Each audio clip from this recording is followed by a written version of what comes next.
పార్టీలో లుకలుకల్ని తెలుగుదేశం హైకమాండ్ సీరియస్గా తీసుకుందా? అట్నుంచొకరు ఇట్నుంచొకరు నరుక్కొస్తూ వ్యవహారాన్ని చక్కదిద్దాలని పార్టీ పెద్దలు భావిస్తున్నారా? ఎవరి స్టైల్లో వారు నేతల్ని కంట్రోల్ చేసే పనిలో ఉన్నారా? ఏపీలో అధికార పార్టీ పరిస్థితిని చూస్తుంటే అలాగే అనిపిస్తోంది. మరి ఇంతకీ ఏంటి సంగతి?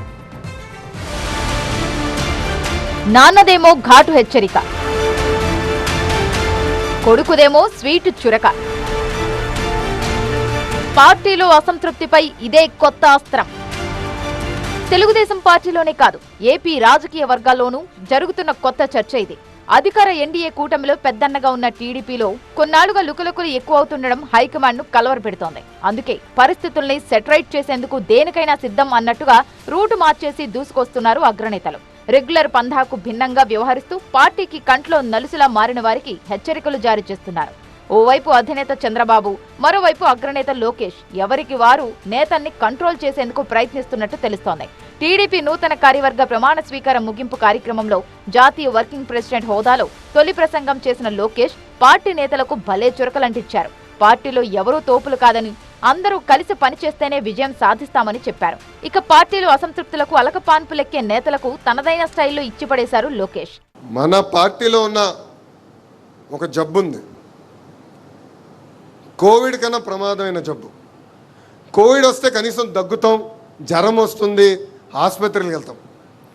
కానీ మన పార్టీలో ఉన్న జబ్బుకి ఏంటంటే అలక. మనం అలుగుతాం, ఇంట్లో పడుకుంటాం, మళ్ళీ వేరే పార్టీకి వెళ్ళాం, వేరే పార్టీకి ఓటేయం. కానీ ఇంట్లో పడుకున్నందుకు నష్టపోయేది ఎవరు? తెలుగుదేశం పార్టీ కార్యకర్తలు. అందుకే కార్యకర్తలు నాయకులందరినీ కోరేది ఒకే ఒక విషయం, మనం నమ్ముకున్న సిద్ధాంతాల కోసం, మనం అనుకున్న లక్ష్యాలు సాధించే వరకు అహర్నిశలు కష్టపడదాం, పార్టీ లోపల పోరాడదాం, 4 గోడల మధ్యలో కూర్చుందాం, మాట్లాడుకుందాం. నేనన్నా మిమ్మల్ని కన్విన్స్ చేస్తాం, మీరన్నా నన్ను కన్విన్స్ చేయండి. కానీ నిర్ణయం తీసుకున్న తర్వాత జై తెలుగుదేశం, జై చంద్రబాబు గారిని బయటకు వెళ్దాం. కుదిరితే కూర్చొని మాట్లాడుకుందాం, 4 గోడల మధ్య గొడవల్ని సెట్ చేసుకుందాం, అంతేగాని రోడ్డెక్కి అల్లరిపాలు కావద్దని నేతలకు సూచించారు లోకేష్. అయితే మీరు నన్ను కన్విన్స్ చేయాలి, లేదంటే నేను మిమ్మల్ని కన్విన్స్ చేయాలి. ఇది మొత్తంగా లోకేష్ ఎత్తుకున్న కొత్త కాన్సెప్ట్. ఇలా కాదని మొండికేస్తే నష్టపోయేది పార్టీతో పాటు కార్యకర్తలేనని సుతిమెత్తంగా హెచ్చరించారు. లోకేష్ అలా స్మూత్ గా చెబితే చంద్రబాబు చండ్ర నిప్పులు చెరిగారు. అన్ని గమనిస్తున్నాను అంటూ ఆయా నేతలను ఘాటుగా హెచ్చరించారు.